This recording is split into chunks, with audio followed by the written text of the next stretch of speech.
Namaskaram. My name is Sanjeev Raja, and welcome to Brindavani's first ever educational video. Before we get started, I'd like to acknowledge and thank my co-creator, Keerthi Venkataramani, for the great amount of effort necessary to create a video such as this. Additionally, this video would not be possible without the blessings of our Guru, Vidwan Melakkaveri Sri K, Balaji. Today we will be exploring the Thaniavarthanam, or Thani, which is the percussion solo that happens during the main piece of a Carnatic music concert. This solo is an opportunity for the Mridangist to showcase their rhythmic prowess and creativity, and can last anywhere from 30 seconds to 30 minutes. Throughout the course of this video, we hope to explain the elements that make up a Thaniavarthanam in order to make it more accessible and enjoyable to all Rasikas. The structure and style of a Thaniavarthanam vary greatly between different schools of Mridangam.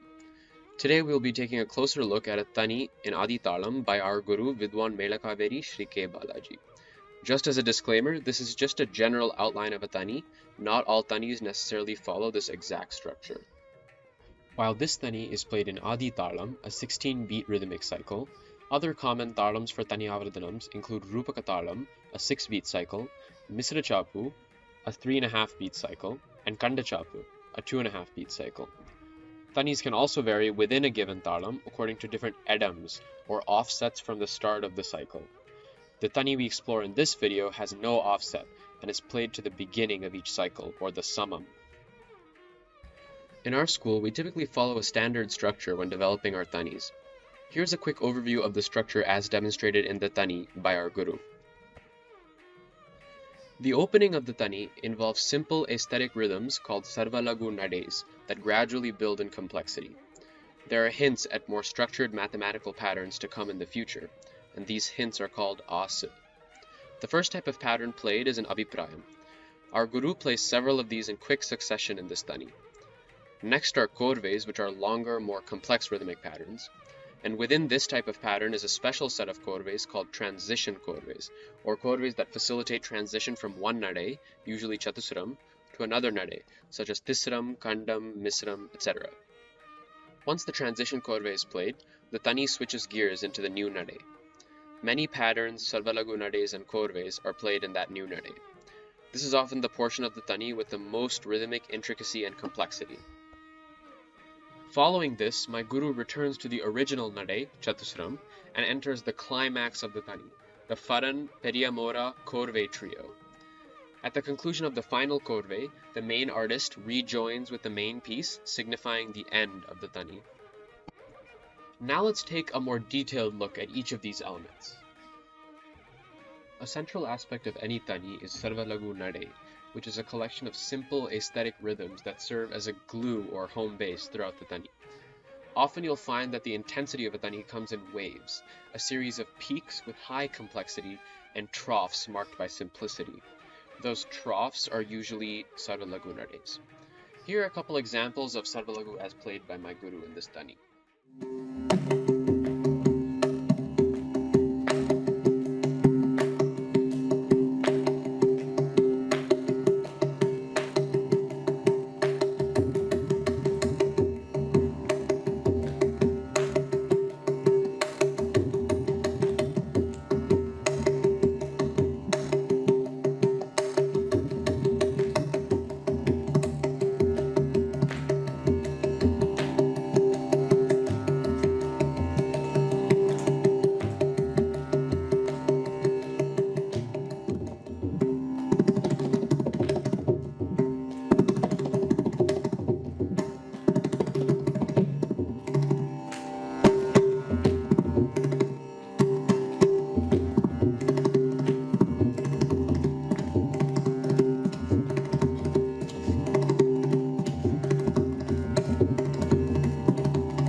The first major type of pattern played in this Thani is called an abhiprayam, which is a structured progression of strokes. This first abhiprayam follows a pattern of decreasing stroke length.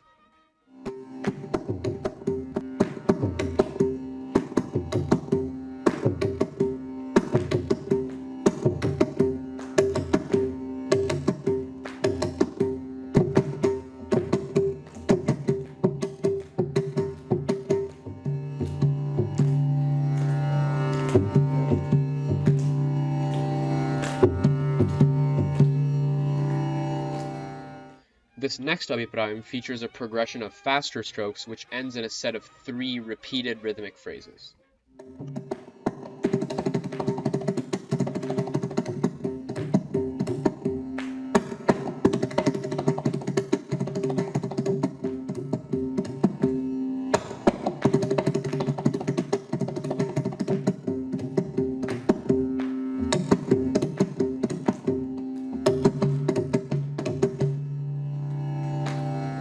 After several abhiprayams are presented, the next type of pattern played is a korvai.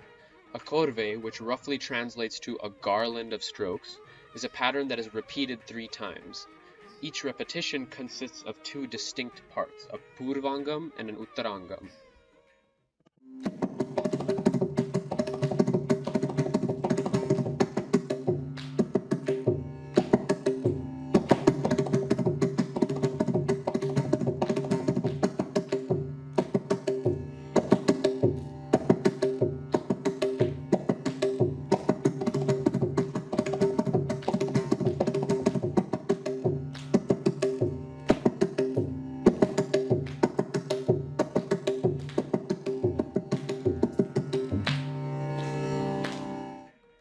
The next korvai my guru plays is a transition korvai, or a korvai which involves multiple nadays or meters. Here, the korvai is first played in Chathura, which is the standard 4 counts per beat, and then the korvai is again played, but this time in Thisram, or 6 counts per beats.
My guru uses this transition korvai to move the Thani into Thisram. Just as in the opening of the Thani, my guru gradually builds the complexity and intensity of his Thisram patterns. He begins with nadays in Kir Kalam, or half-speed Thisram, which is then followed by slightly faster nadays. Eventually, my guru transitions to Madhyama Kalam, or middle-speed Thisram.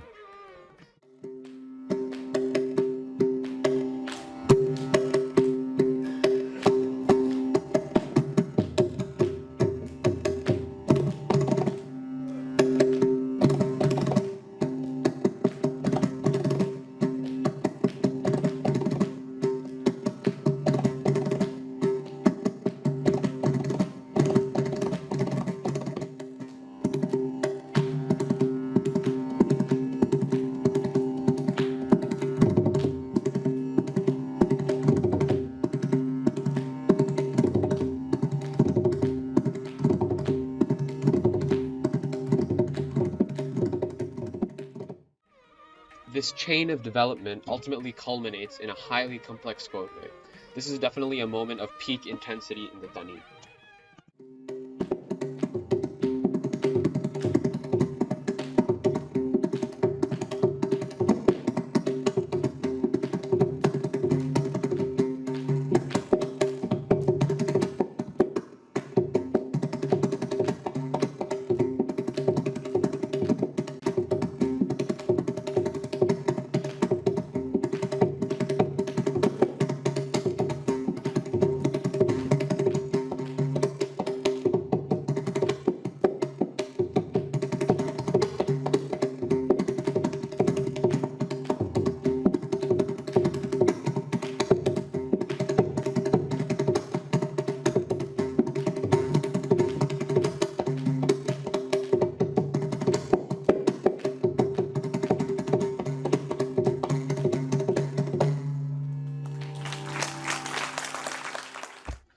Following this, a Mridangist may choose to move on to present other nadais like Khandam, Misram, etc., or simply return back to Chathusram.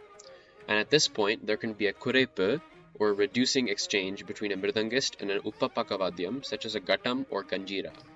This Thani does not feature a Kurepu, as there is no Uppapakavadyam. However, if you would like to learn more about the intricacies of Kurepus, we encourage you to take a look at the series of educational videos by our Guru. We'll leave the link in the description below. Following the Kurepu, we enter the climax of the Thani, which can be divided into three parts: faran, periyamora, and final korve. The faran is a sequence of very fast, thunderous strokes that build in intensity and set up the finale of the Thani.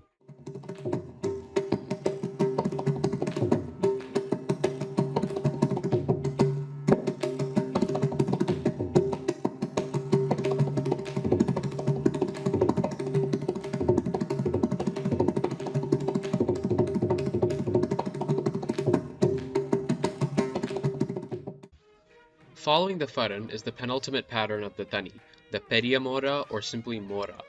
There are many different moras, all ending in the characteristic phrase talangadom tat talangadom, and the standard mora is one of the most recognizable patterns in Mridangam. Here is a clip of Mridangam maestro Dr. Trichy Sankaran playing the standard mora.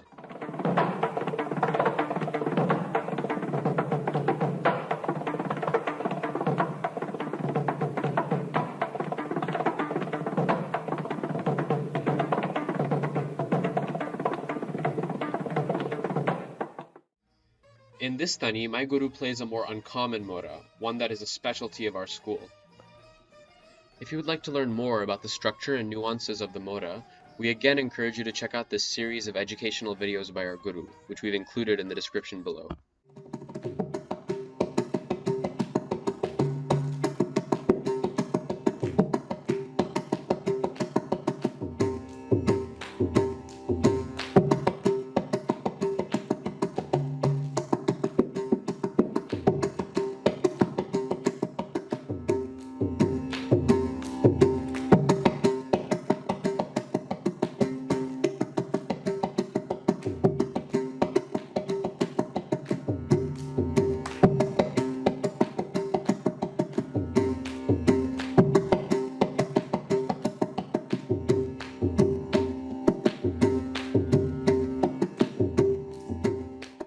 The Thani concludes with a final korve.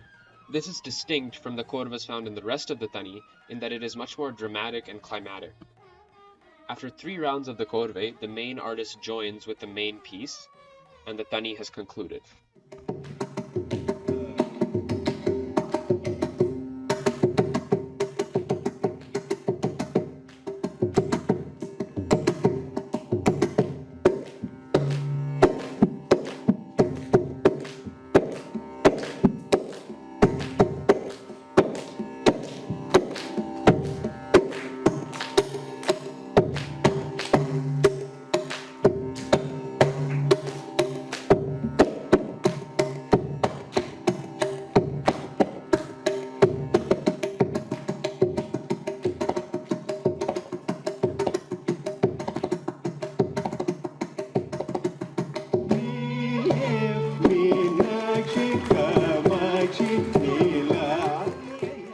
We hope you enjoyed this video today and found it both interesting and informative. If you have any questions or suggestions for future topics you would like the Brindavani team to cover, please leave a comment below or on our Facebook page. Better yet, if you'd like to get involved and help Brindavani create more such content in the future, fill out our form at the link in the description below.